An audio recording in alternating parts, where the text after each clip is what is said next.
ஒரு சூப்பர் அருமையான நம்ம தக்காளி குழம்பு எப்படி பண்ணலான்னு பார்க்கலாமா? எண்ணெயில் சோம்பு பட்டை வகைகள் போட்டுக்கலாம். ஒரு 3 இல்லை அப்படி 4 பெரிய வெங்காயமாக நல்லா சாப்பரில் போட்டு சாப் பண்ணி எடுத்துகிட்டு வந்திருக்கேன். குழம்பு மிளகாய்த்தூள் ஒரு 3 டேபிள் ஸ்பூன் அளவு, மஞ்சள் தூள் 2 டேபிள் ஸ்பூன் அளவுக்கு எடுத்திருக்கேன். தக்காளி ஒரு 5 இல்லாட்டி 6 தக்காளி. சின்ன தக்காளி இருந்தால் 5 6, பெரிய தக்காளி இருந்தால் 4. தக்காளி அளவை கூட்டவோ குறைக்கவோ செஞ்சுக்கலாம். நல்லா வதக்கி எடுத்துக்கலாம். இது சப்பாத்திக்கு, தோசை, இட்லிக்கு ரொம்ப நல்லாயிருக்கும். இது சட்டுன்னு செஞ்சிடலாம். ஒரு 10 நிமிஷம்தான் தேவை. வெங்காயம் தக்காளி வதக்கினாலே போதும், சூப்பராக இருக்கும். உப்பு சேர்த்துக்கலாம். சைடில் தேங்காய், பொரிகடலை, ஜீரகம், கொஞ்சம் சோம்பு, இதை நல்லா வலுவலுன்னு மைய அரைச்சிட்டு எடுத்துக்கலாம். பாருங்கள், இது நல்லா எண்ணெய் பிரிஞ்சு வந்துருச்சு.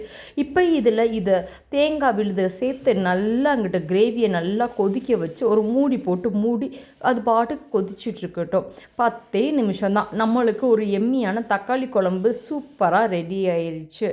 இது காஷ்மீரி மிளகாய்த்தூள் போட்டால் கலராக இருக்கும். நான் குழம்பு மிளகாய்த்தூள் போட்டிருக்கேன். சூப்பரான ஆப்டாக இருக்கும்.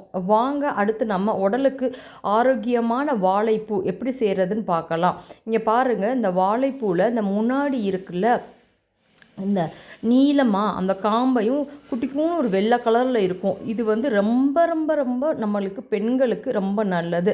பீரியட்ஸ் டைமில் ஓவர் ப்ளீடிங்காக இருந்துச்சுன்னா எம்டி ஸ்டொமக்கில் இந்த மாதிரி ஒரு 10-15 வாழைப்பூவை எடுத்து மிக்சியில் அடித்து மோரோட ஜீரகத்தை போட்டு கலந்து குடிச்சிங்கன்னா ப்ளீடிங் ஸ்டாப் ஆயிரும். அவ்வளோ உடம்புக்கு நல்லது தரும் வாழைப்பூ.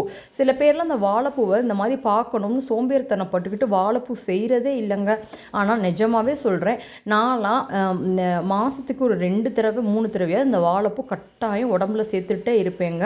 ஏன்னா அவ்வளோ பெனிஃபிட்ஸ் இருக்குது. நம்ம மருத்துவர்கிட்ட போய் கொடுக்கறதுக்கு இந்த மாதிரி ஆரோக்கியமாக சாப்பிட்றது ரொம்ப ரொம்ப நல்லதுங்க. கொஞ்சம் சிரமமாக தான் இருக்கும் இதை பார்த்து எடுக்கிறதுக்கு.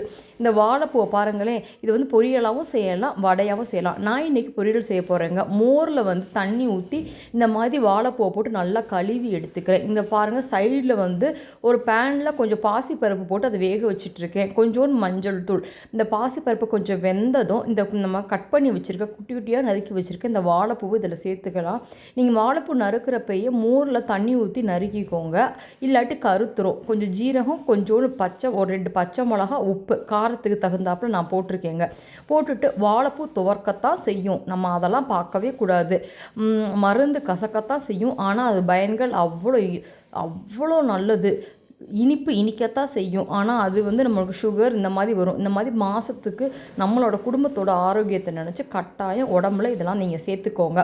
இப்போ தேங்காய் பூ லாஸ்ட்டில் சேர்த்து போட்டு இறக்குனா அடை அடை அடை சூப்பர் எம்மியான வாழைப்பூ, சத்துக்கள் நிறைந்த வாழைப்பூ தயாராகிருச்சுங்க. இதில் வடையும் செய்யலாம். இன்னொரு நாளைக்கு நான் கட்டாயமாக அந்த வாழைப்பூ வடை ரெசிபியும் நான் கண்டிப்பாக போடுறேன். இது புளிக்குழம்பு, சாம்பார் சாதம் எல்லாத்துக்கும் ரொம்ப அருமையாக இருக்கும். வாங்க அடுத்து நம்ம ஒரு பருப்பு வடை எப்படி செய்யலான்னு பார்க்கலாம். இதுக்கு நான் கடலைப்பருப்பு இருக்கு இல்லையா, அதை ஒரு 1/2 அன் ஹவர் பக்கமாக நான் ஊற வச்சுருக்கேன். சோம்பு, காரத்துக்கு தகுந்தாப்பில் பச்சை மிளகா, கொஞ்சம் சின்ன துண்டு பட்டை, பூண்டு, இதெல்லாம் நல்லா குறைன்னு அரைச்சிட்டு வந்துக்கலாம். ஃபஸ்ட்டு எடுத்தோடனே நம்ம இதை தான் ஃபஸ்ட்டு நான் குறைன்னு அரைச்சிருக்கேன். பச்சை மிளகாவுக்கு பதிலாக நீங்கள் பட்டம் வத்தல் நீங்கள் சேர்த்துக்கலாம். இப்போ நம்ம ஊற வச்சுருந்தோம் இல்லையா அந்த கடலைப்பருப்பு, அதையும் நம்ம சேர்த்து ஒரு கிரிப் கொடுத்து எடுத்துகிட்டு வந்துருக்கலாம். தேவையான அளவு உப்பு, வெங்காயம் ஒரு 2-3 வெங்காயம், அப்புறம் கருவேப்பிலை, கொத்தமல்லி எல்லாம் சேர்த்து ஒன்று சேர நம்ம பிசைஞ்சு எடுத்துக்கலாம். சைடில் எண்ணெயும் நான் காய வச்சு எடுத்துட்டேன். பாருங்கள், இது ஃபஸ்ட்டு நான் அப்பளம் சுட்ட எண்ணெய், இதில் இதையும் சேர்த்துக்கலாம். இப்போ இதில் ஒன்றா போட்டு நம்ம எடுத்தால் ஈவினிங் டைம் ஸ்நாக்ஸாகவும் சாப்பிடலாம். அப்படி இல்லாட்டி மோர் குழம்புக்கு இது ஆப்டாகவும் சாப்பிடலாம். சாம்பார் சாதம், ரசம் சாதம் எல்லாத்துக்கும் சூப்பரான ஆல் டைம் எல்லாரோட ஃபேவரட். இந்த மாதிரி பருப்பு வடை கருக்கு முறுக்குன்னு வீட்டையே ஆரோக்கியமாக சமைச்சு சாப்பிட்லாம். வாங்க இன்றைக்கி நம்ம என்ன லஞ்ச் பாக்ஸ் கட்டியிருக்கோன்னு பார்க்கலாம்.